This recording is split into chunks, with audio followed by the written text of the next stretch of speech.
Evening, everybody. Welcome back to the channel. Welcome back to another, a sort of podcasty type of video. I am not alone. I am joined by my two compatriots. We've got Chris in one corner. Hello. And we've got Jay in the other. Heyo. Welcome back, boys. Now, before we go into the actual juicy meat of the particular topic I want to cover today, just want to cover one or two things that have happened sort of newsy-wise over the last couple of days. Firstly, GW today, obviously giving their preview of the upcoming week, this being the 25th, the Sunday, and we've got, looking forward to next week, we've got another Battle Sister Bulletin. So that sister train just keeps on rolling, probably going to get another miniature. And it's when's it ever going to end? When's it going to stop? When they're going to draw a line and say, that's it, you know what, you've had enough? Yeah, it is. I wasn't quite expecting them to get this much love. It was nice initially to see them, a new force or an old force get its updated range. But yeah, it's certainly getting a lot of attention right now, more than I expected originally. So we're going to get probably a new variant of a nun with a gun in some description. So it could be anything really at this point. My guess is probably some kind of nun flyer. The last one didn't have a gun. It had a plate. Did they have a plate? No, the last Yeah, one it was was... no, it had a giant hot plate. It was holding a giant hot plate. I think it was supposed to be a shield, but... No. Look, if you looked at the back of that shield, there's a gun. Was it? Oh. Yeah, there's a gun in the back of the shield. All right. I didn't know that. Yeah, like the halberd looks like it runs on AA batteries. Yeah. And the hot plate shield with I think it's got like a bolter in the back of it. I think. I haven't seen the reverse image of that particular model. But if I were to have a completely wild guess, I'd say some kind of nun flyer. Probably like a big church being carried by cherubs with guns on it. That would be my guess. Yeah, I don't think you're going to be far wrong with that one. But another piece of news we have, it's not a mystery to anyone that's been sort of like following recent events that GW have had a bit of an issue with their supply chain recently. I think this was most highlighted by the fact that Curse City, going back to this topic, basically big fanfare, it came out and then dropped like a hot potato, ain't going to come out, no more prints, Curse City is done. As far as GW have let the community know, they are done with Curse City. After, a couple of weeks of, hyping it up, it's going to be the next one request, supported like Blackstone Fortress, completely dropped, and they've mentioned in an article earlier on the week that they are not releasing any pre-orders. Now, this is obviously something to do with their supply chain. Now, we have heard from a source, we're not going to name names and we're not going to insinuate where, but we know people, we speak to people, and they have informed us. Now, again, not saying it's true, not saying it's false. I'm only going off what we've been told, that GW are having a large issue with their supply chain, restructuring the warehousing, and that they knew about the situation Curse City was in 6 weeks ago. Or 6 weeks before its release. 6 weeks before its release. So 6 weeks before its release, GW knew they were going to push out the door, and if what they say is true, just completely stop supporting it. So that makes two things apparent. If it's true, firstly, GW have done the community dirty by basically pushing out a product, advertising a product, really putting focus on a product they have no intention of supporting. And two, it shows that GW really at the core probably doesn't give two fucks as long as they get their money. If it's true. Well, how dare you insinuate this thing? Yeah, that's a rather pessimistic, viewpoint. I don't think you're wrong, Ben, but it's very pessimistic. Well, I'm not saying it's true. I cannot state enough that I am not saying what we've heard is true. Mm-hmm. But I can see the truth in it. Yeah, I can. It doesn't surprise me, what we heard in this particular conversation. It doesn't surprise me at all. And there's definitely a kind of a persona that GW give off, which is this kind of air of arrogance where they think it doesn't matter, like, we've messed up a little bit on this one, or we've messed up on this one. It's upset fans, but they'll forget about it in a week's time because something new and shiny will come out and it will take their attention away from it.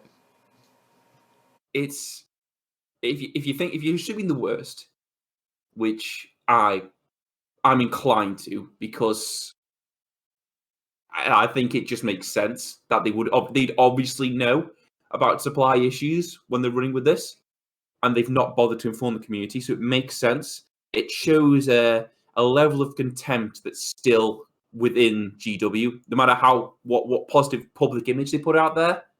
There is that sort of like that line of contempt running through the business. It shows though that with the no pre-orders, because they're not doing the live streams. And I'm wondering, are they not doing the live streams because they've got nothing to live stream, or they're worried that the chat would all just be full of what WTF, where's Curse City? Or will they turn off chat next time around and go, like Jamie mentioned, oh yeah, we're doing a new format for, a bit more streamlined chat, and we're going to turn off. And I'm like, you're going to turn off chat because you don't want to deal with the questions. If that particular cynical view is true, I suspect what they'll probably end up doing is they'll give a decent pause between the live streams in the hope that other things have come out to draw the attention away from it. Mm-hmm. And therefore there won't be a lot of emphasis and inputs or questions relating to Curse City and what's gone on, so they'll be able to just kind of breeze over it or brush over it. That's what I suspect. I reckon there's probably the live streams and that type of thing, which allows the fans to have a voice and ask those questions, is probably just on pause for the time being. What do you reckon, Jay? You seem awfully quiet in the corner there. Me, I like to hide in the shadows until I've got something to say. I mean, they did make sure to hype it up quite a lot, though, so they could sell the ones they were going to sell. Or is that me being cynical again? No, it's you being incredibly accurate. They did hype it up. And they did sell them. They did sell them. They did sell them. I just want to make something clear to people that may be listening. I don't have a dog in the Curse City race. You two are more interested than I was. Curse City or Blackstone Fortress, I'd happily pick either one of them, but I don't want to paint anything. But I'd happily play them. So I'm not asked about Curse City. I'm more asked about the practices GW seem to be employing in dealing with this particular issue, i.e. hype the product, sell the product, and know you're not going to support the product, drop the product, radio silence. Which makes my shit itch a bit, if I'm honest with you. Really gets my back up. And I'm under the impression that Curse City will return because the bones of the product is there. And I think right now, if they are having supply issues, then basically just trying to prioritize what's going to make them money. I said when we were speaking about this earlier, if it was either Curse City or the new Space Marine with the increased like sort of crotch plate, then they're going to sell the Space Marine because that will make them bank. Curse City won't. So obviously one's got to go on the back burner. So I think Curse City will be back. Doesn't excuse the kind of shitty way they've gone about it though. But we're just talking about that. That's if any more news develops or we get any more information, we'll talk more about it. But yeah, moving on to the actual meat of today's topic. Been kicking back in with a lot of painting. I don't know, you two boys have. And looking at my to-do pile, I'm like, you know what? There are some models in my collection that I really, really don't want to have to try a paint at again. I can't, to the point where I don't want to buy anymore, because for me, I get a lot of enjoyment out of the collecting, then the playing. The building and painting is sort of like the last bit of the hobby that I enjoy, out of the three. And there are some things that I just do not want to build and paint again because they're such a pain in the hoop, because either they're old or they're just difficult. So I was thinking it'd be fun today just to have a whinge and a moan about the worst models that you've ever come across to build/paint. Ones that you're like, this is so terrible. I did not enjoy this experience. I don't want any more of these. I've ticked that box. For me, and I've been thinking about this, I thought about it because I've got obviously quite a large Tyranid collection and a green G-Steel Cult collection. The G-Steel Cult collection is a lot of detail for a new range. And for someone who's just been painting like gaunts and large sections of like chitting and stabbing talons, it's a bit of a challenge for me. It's definitely a step up. I'd say it's hard to paint G-Steel Cults to the same level as it is to Tyranids. To paint a cultist, a neophyte, is harder than painting a gaunt, in my eyes. But looking at everything I've ever done, everything I've ever painted, I cannot muster the kind of contempt I can for thinking about painting more Gene Stealers. I hate painting and building Gene Stealers so fucking much. But they're such a good unit. Chris, and they're you can never, Ben, you can never have enough Gene Stealers. You know what, Chris? I'll fight you on this point because you can have enough Gene Stealers. One full squad is enough Gene Stealers. That's enough. That is enough. The problem with Gene Stealers is, as a unit, because you can have like a big monster, and it can be a pain in the arse to build. It could be a pain in the arse to paint, but it's a big monster. 10 times you get one of them per squad. You can put it down and be like, you know what? I'm done with it. I can sort of appreciate it. I put a lot of effort into it. It was a pain in the ring, but it's done now. Moving on. I don't have to paint another one for a long time. The Sporosist, the fortification for the Tyranids, that was a real pain in the dirt track to paint and build. Tentacles everywhere. Those big sort of like chitin sort of shield things coming off it. Because I don't paint things then glue them together. Because I find that way when I'm doing it, I always get bad results. Always get bad results. Things are different. They don't quite look right as when you're painting it all as a wanna. Yeah, so I kind of have to see the model in its completed form so that I can get an idea of how the color scheme would work and, how I want things to blend and, I know where you're coming from with that. So the Sporosist is like a fucking pain in the arse to build and paint, but once it's done, it's done. I don't have to touch one for a while. The problem with Gene Stealers is they don't have the good grace to be simple like gaunts because they're hunched over, and they are each they have like four. Well, I think the newer ones have like the forearms that you could slot in, and you're forever fucking. Those things are forever falling out. What I do with them, and the sculpts right now are so old, and the resin lines on them are so terrible that for a squad of Gene Stealers, because they come in a pack of 12, you've got to spend a good amount of time prepping them before you can paint them. And it's such a pain in the arse to paint. And you're never, ever done with them. You can't, it's not like a squad of gaunts. I will paint up 30 gaunts, and I'll put 30 gaunts down. You know what? Again, conveyor belt, painting gaunts, relatively simple, relatively mind-numbing. But once they're done, they look good in a horde. The G-Stealers do not, the G-Stealers models we've got now do not look, they are aging very badly as far as the mold goes and the paint job goes. When Deathwatch Overkill was released, they released two unique G-Steel models in there called Pure Strain Princelings. They're sort of like a hybrid between like the old Space Hulk Gene Stealer and the Gene Stealer we have now, and they are a lot better. Well, you find that with the new models, though, don't you? Because they have, I don't know how to describe this. I guess they have more detail. There's more kind of texture to the model, and it's not even the depth fact, mate, in a way. Not even the fact that they have more. I'm sorry to cut you down, but it's not even the fact they have more detail. It's just the fact that they're cleaner. They look like they've not been produced by a child in a sweatshop, which is what the current Gene Stealers look like. And they're just awful to paint because obviously they're hunched over on the base. And I realise I've made a rob for my own back by doing this because I paint the chest carapace red. So I've got to get underneath that hunched thing that's hunched over on a base, paint the underside of it, and have you ever tried painting in between those four arms and not get any paint on the arms that you're trying to keep the sort of skeleton horde colour?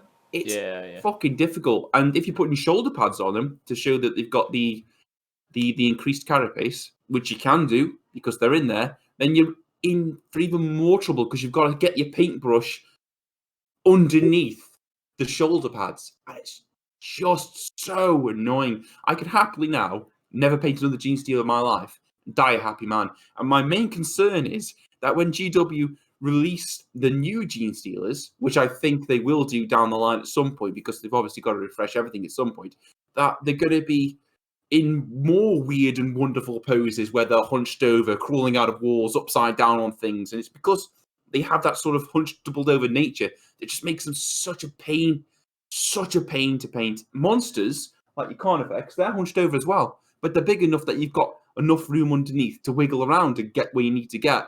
Gene Steel's been small and hunched over. For me, it's just, you're always fucking up.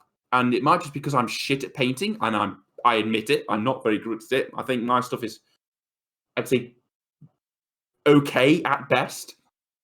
But if I never have to paint another fucking Gene Stealer or build another one of these wank Gene Stealers in my entire gaming career, then I will die a happy, happy man. A happy man. So yeah, as far as I'm concerned, Gene Stealers, spruce shit, they suck to build, and they're a pain in the arse to paint. Jay? Well, Ben, that's going to make your birthday present very awkward. Indeed. Right, for me, then, I guess I'll tackle building first.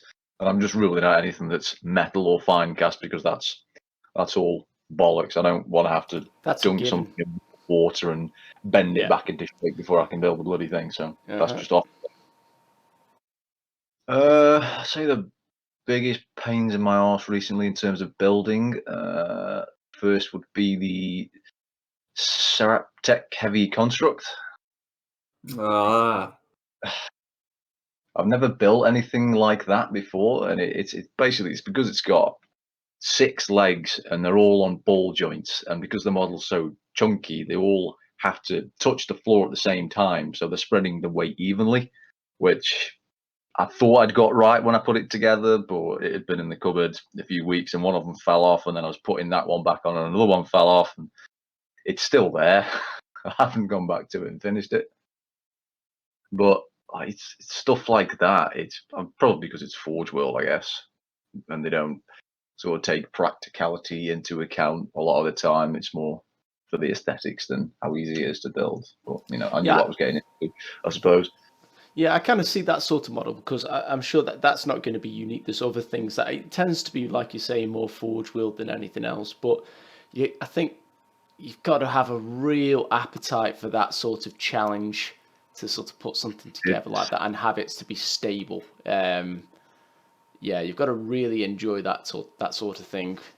I've come to the conclusion that I think I'm just going to have to create a base out of something to take the weight to the center of gravity, and then I won't have to worry too much about how strong the legs are, because some of them are on really naff little joints that are holding a lot of weight.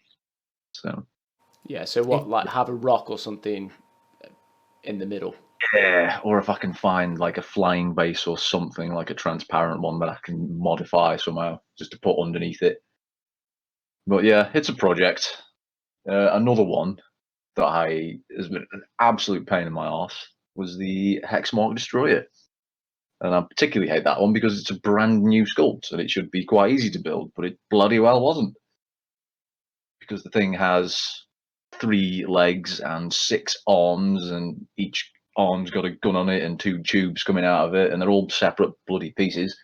So it took me about 3 hours to put the thing together, and I realised I needed 3 hands myself to do it. Because it's that situation where you've got to try and glue 2 pieces together at the same time whilst holding the model, so you do this weird kind of claw thing with both hands.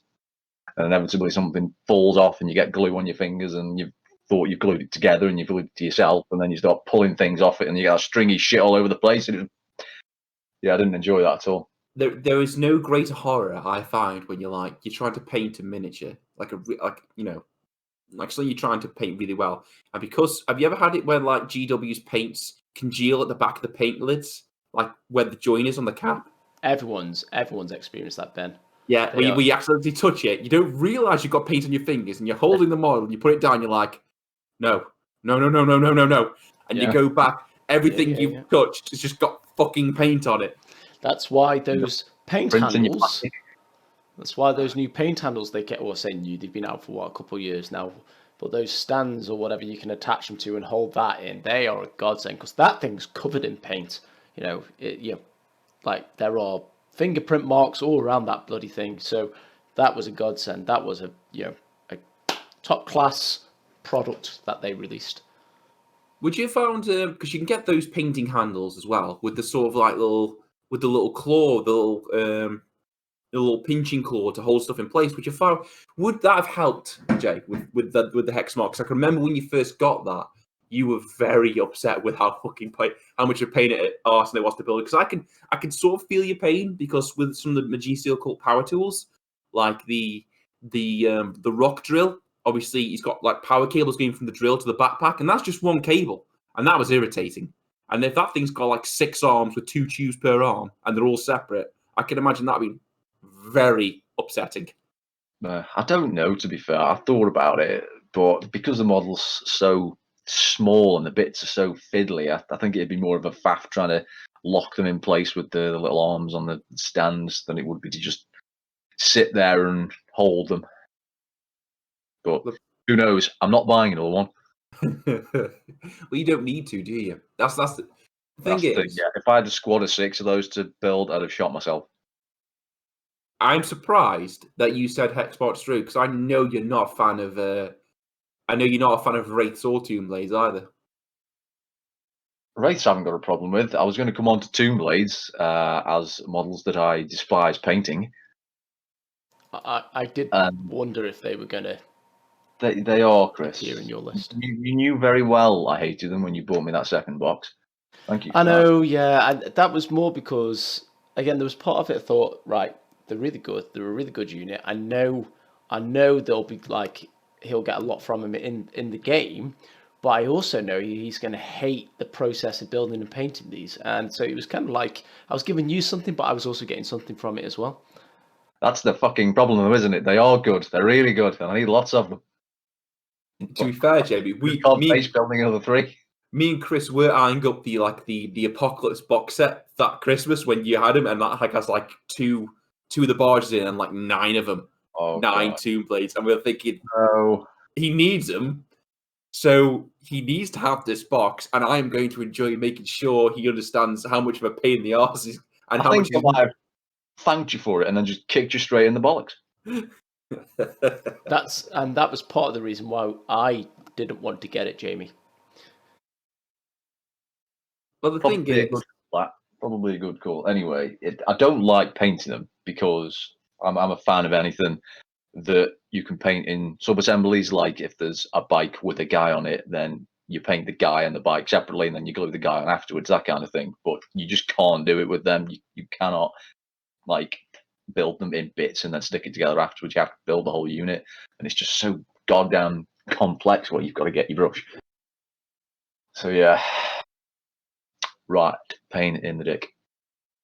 To be fair, a lot of your Necron's new range has got that kind of feel. I know the monolith, that looks like a real chore to paint. I mean, the outside, simple, flat, big spaces, no problem. It's just like now it's got an inside. I hope to God you can build that in a sub-assembly. Hope to God. I mean, like a lot of people hate painting the Ghost Ark and the Doomsday Ark, but I built mine in like 21 different bits and painted them all individually and glued it together afterwards, and it was an absolute breeze. One thing that has helped my painting is definitely contrast paints. I mean, I know a lot of people say they're not really worth it, but for me, it has cut down several steps and it has made things a lot more bearable. A lot more bearable. I mean, I use a combination of the two. I apply contrast to my what my particular painting technique and style is, and it has helped. It's helped quite a bit, and I feel like I get better results. So yeah, I'm a big fan of them. Never used it. You've not got any contrast paints? No. I would have thought you would have been all over it for that, the green glows and that.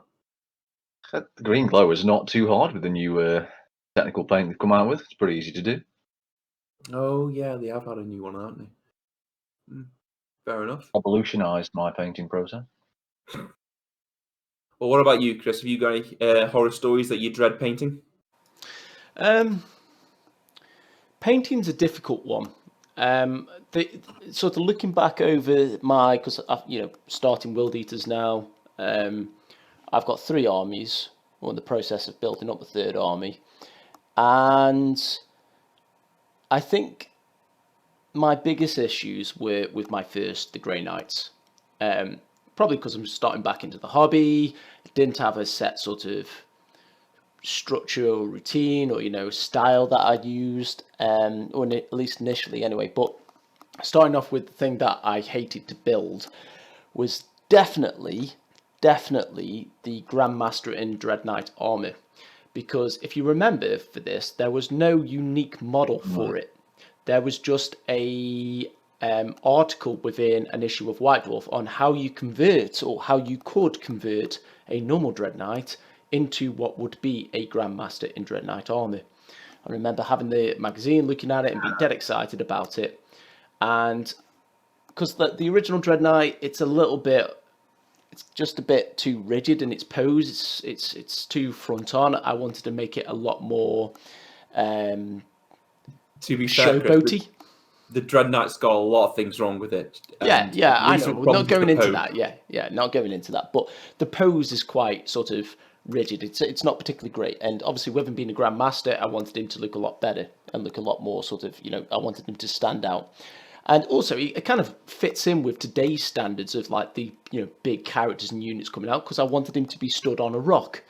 So trying to do my own conversion with that was a real pain in the butt, because I had to hack away at some of the joints for the leg to get it so it was in the correct position, and then I had to make up the joint again with bits from the sprue, and I remember hating it. I remember there was loads of temper tantrums, there was tears, all sorts. Yeah, I was not happy with it, so I definitely hated building that model, and it's kind of part of, I guess, the conversion process, isn't it? But definitely didn't enjoy making it.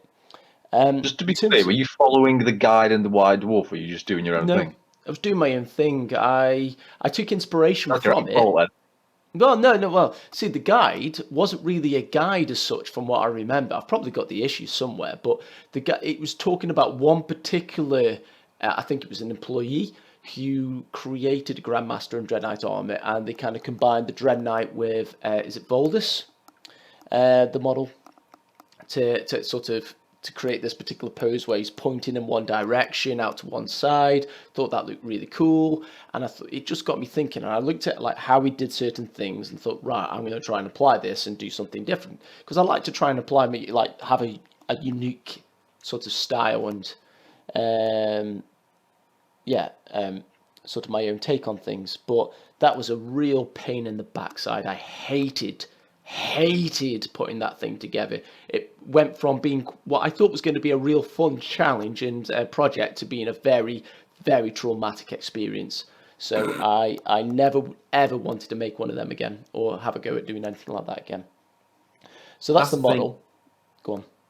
That's the thing, though, isn't it? I mean, when you finish a model and you think to yourself, I never want to do that again, that's the mark of a proper pain in the arse. Yeah. I mean, it came out really well, I was really happy with the result of it, and just looked at it again in my cupboard, and I'm thinking, Jesus, even then, that was like, 4 years ago when I made that? It still looks really good, but God, I do not want to go through that experience again. I don't even want. I've come a long way in terms of, my ability with painting and making stuff, but I wouldn't want to tackle that again. I'm not interested.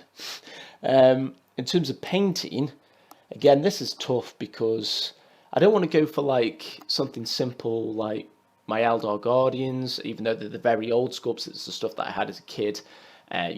Slapped a load of paint on those buggers, and it was just like, so there was not really any detail there to try and like pick out with any sort of oils or anything like that to try and get any contrast. I'm not going to go for that because that's too easy. But I'm probably going to again point at my Grey Knights and say the thing I hated the most, the unit, was the Paladins, because they're beautiful models, they still are, but those fuckers have a lot of detail, and I just remember hating it. It was taking me, I don't know. You were moaning about that. Go on, say again. Sorry. I remember you moaning about that for months. It took you ages. It did, yeah. I don't know. I maybe something like 10 hours per model. It was taking me ages to get them right, because I'm a kind of like a bit of a perfectionist when it comes to my painting. I don't like leaving any sort of stray marks on them. I want it to look exactly how I originally pitched or how I wanted it to look. So it took me ages to do. But one thing in particular in that unit that I hated was and it's a separate model now, it's a separate unit, I think it's a character, it's the Paladin Ancient, when he's holding the banner. I hated painting that banner. I couldn't get it looking right. I hated it. I did not enjoy painting that thing. The unit as a whole took too long to do. Again, happy with the results. Wouldn't want to, again, this comes back to what you just said, Ben. I would not want to paint another unit of Paladins. Was the banner like a blank thing that you got to like design yourself? No. It had detail, and it was, it had its own design on it. But I just remember like struggling to get it. It took me ages just to do the bloody banner.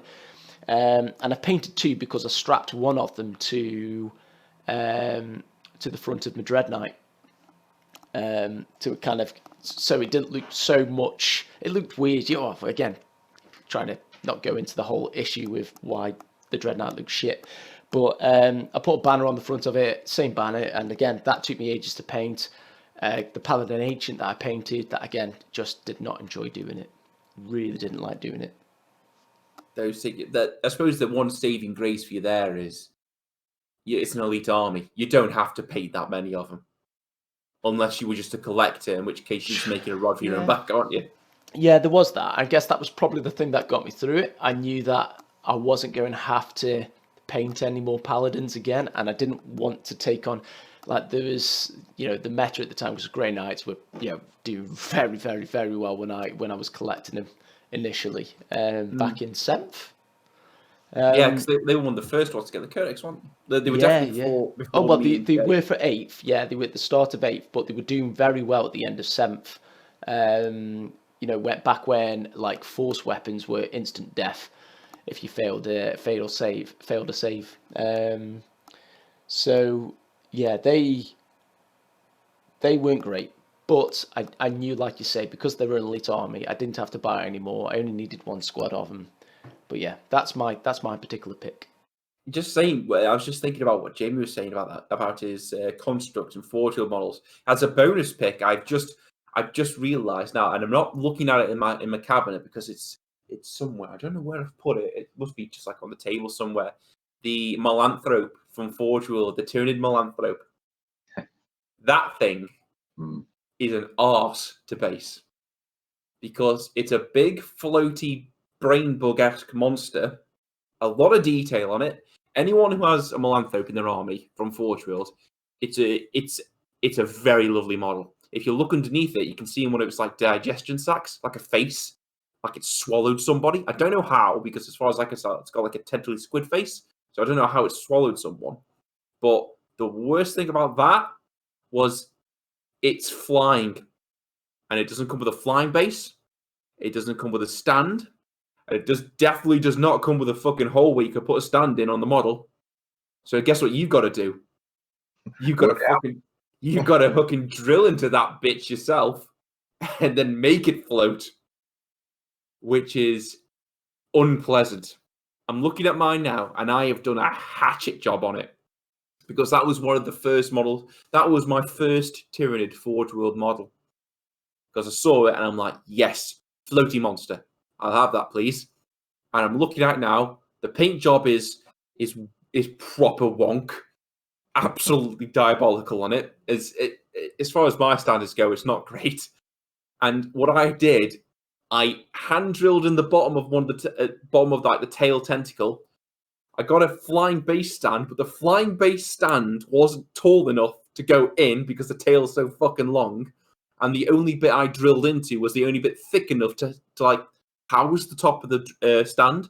So what I've done is I had to drill into the top of the flying stand base. So that plastic-like little rod, I had to drill into the top of that. And I remember doing that with my Dremel drill. And I fucked that up because I didn't realize that when you tackle that kind of thing with a Dremel drill, plastic gets hot, it melts, go figure. So I fucked up drill bits doing that. And then what I did was like I stretched out a paper clip, put that in the top, and then fused it to the bottom. So now it's some sort of like weird fucking hybrid flying base, plastic rod, metal paper clip model.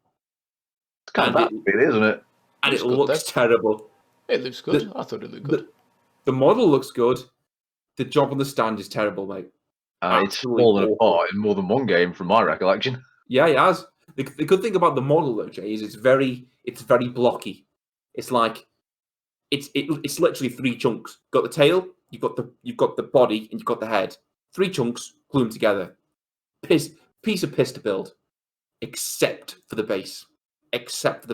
That is a grade A arse to build and to base. And I love the Milanthrope because I think it looks badass. I don't want to get any more of them because I think I'm going to make a hatchet job of them again. But I'm thinking, and my speculation is that when the Tyranid range gets re-released or updated, I'm thinking Milanthropes are going to make their way into plastic.